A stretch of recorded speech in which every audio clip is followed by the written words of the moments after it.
जय हिंद दोस्तों स्वागत है आपका आपके अपने YouTube चैनल ज्ञानदेव होस्ट में। और इस वीडियो में मैं आपको बताने वाला हूं मिनिस्ट्री ऑफ होम अफेयर्स यानी कि गृह मंत्रालय इंटेलिजेंस ब्यूरो यानी कि खुफिया विभाग भर्ती 2022 के बारे में, जो कि 766 पद पर निकली है, जिसमें कि आपके ACIO की पोस्ट है एंड आपके केयर टेकर की पोस्ट है, हलवाई कम कुक की पोस्ट है। इन सब के लिए भर्ती निकाली गई है, जिसमें कि कैंडिडेट ऑल इंडिया से अप्लाई कर पाएंगे। बट इसमें एक बहुत ही महत्वपूर्ण जानकारी है जिसके माध्यम से आप इसमें एलिजिबल और अनएलिजिबल हो पाएंगे अप्लाई करने के लिए। इसलिए आप वीडियो को देख लीजिए, फिर आपके सभी डाउट क्लियर हो जाएंगे। तो चलिए दोस्तों शुरू करते हैं। दोस्तों यहाँ पर भी जो वीडियो में देख पा रहे हो हमारी ऑफिशियल साइट है, इसका लिंक वीडियो के डिस्क्रिप्शन में दिया है। ये लिंक आपको ओपन कर लेना है। यहाँ पर आगे की जानकारी देने से पहले मैं आपसे कहना चाहूंगा कि अगर आपने अभी तक इस वीडियो को लाइक नहीं किया तो फटाफट से यार लाइक कर दे, क्योंकि आपके एक लाइक करने से काफी अच्छा लगता है और मुझे मोटिवेशन मिलता है, ताकि मैं आपके लिए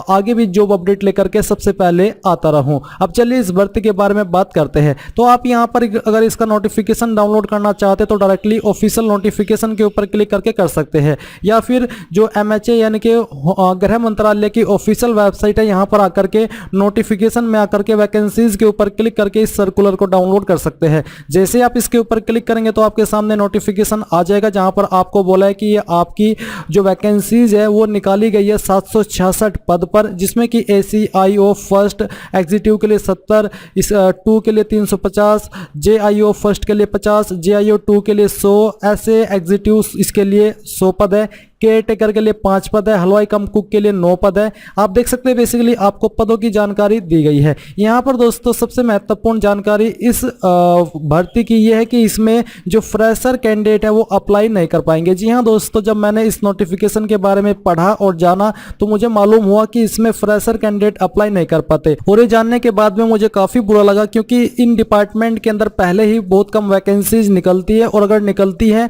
तो इतनी मात्रा में निकलने के बाद भी वो वैकेंसी फ्रेशर के लिए नहीं होती। तो ये जान करके काफी बुरा लगा। बट फिर भी जैसे कि मैंने आपको बताया कि वैकेंसीज की संख्या काफी ज्यादा है और डिपार्टमेंट भी काफी बड़ा है, इसलिए मैंने ये वीडियो बनाने की सोची, ताकि आपके जो सर्कल के अंदर है आप इस वीडियो को उन लोगों के साथ में शेयर कर सके अगर आप इसमें बाई चांस एलिजिबल नहीं होते अप्लाई करने के लिए। अब ये जो भर्ती है ये डेप्यूटेशन बेसिस पर है। इसका क्या मतलब है, तो मैं आपको बता दूं कि इस भर्ती के अंदर वही कैंडिडेट अप्लाई कर पाएंगे जो कि ऑलरेडी गवर्नमेंट सर्विस के अंदर है। जी हाँ, आपने सही सुना, ये ऐसा है कि जो छका हुआ है, पहले से खाना खा करके बैठा है, उसको फिर से खाना दिया जा रहा है, और जो काफी टाइम से भूखा बैठा है और वेट कर रहा है कि हमें कहीं से खाना मिले, उसको कोई पूछ भी नहीं रहा है, और पूछता है तो अगर उसको भूख लगी है 2 रोटी की तो उसको 1 टुकड़ा दिखाया जा रहा है। कुछ ऐसा ही यहाँ पर इस भर्ती के अंदर हो रहा है कि हाँ, जिनको जॉब मिली हुई है गवर्नमेंट डिपार्टमेंट के अंदर मिली हुई है, उन्हीं के लिए ये वैकेंसी निकाली है और वही इसमें अप्लाई करके अपना प्रमोशन करा सकते हैं। बट जिनके पास कोई जॉब नहीं है उनको कोई पूछ भी नहीं रहा है, और कई डिपार्टमेंट में अगर वैकेंसी निकलती भी है इस लेवल की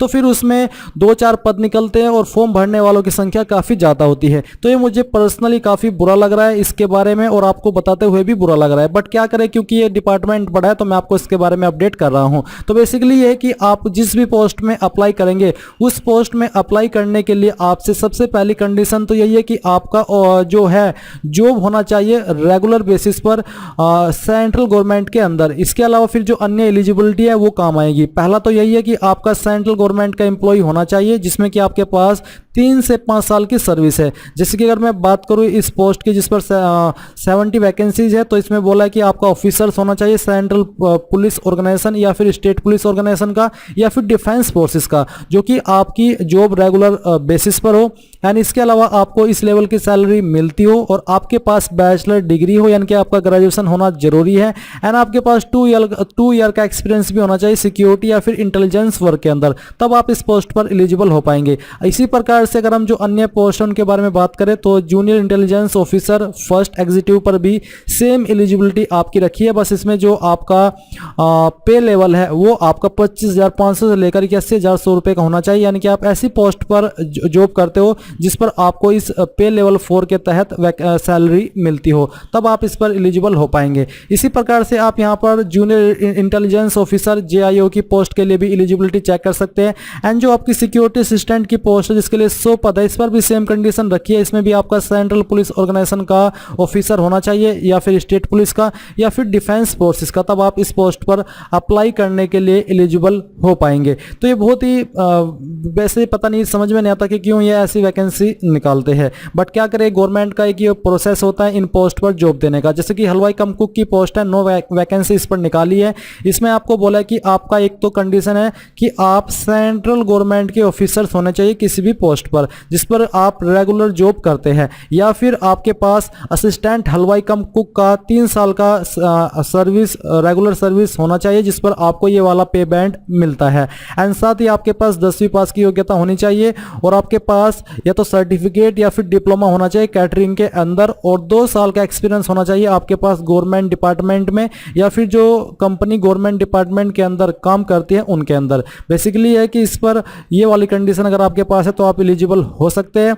तो बस यही थी दोस्तों इस भर्ती के बारे में जानकारी अगर आपको पसंद आई है तो आप इस वीडियो को लाइक करें, शेयर करें, चैनल को सब्सक्राइब करें। और अगर आपको क्या लगता है कि इस तरह की वैकेंसी निकलनी चाहिए या फिर नहीं निकलनी चाहिए, या फिर अगर निकलती है तो उनमें क्या फ्रेशर के लिए भी कोई कोटा रहना चाहिए ताकि फ्रेशर भी इन पोस्ट पर अप्लाई कर सके, तो ये आपका जो ओपिनियन है वो आप कमेंट के माध्यम से जरूर बताइएगा क्योंकि वो मैटर करता है। और इसी प्रकार से फिर गवर्नमेंट की जो उनका एक प्रोसेस है उसमें ये बातें जाती है तो फिर वहां से कुछ चेंजेस हो ही जाता है अगर आप इसके बारे में थोड़ी कोशिश करते हैं। तो आप वीडियो को लाइक शेयर चैनल को सब्सक्राइब कर ले एंड थैंक्स फॉर वॉचिंग।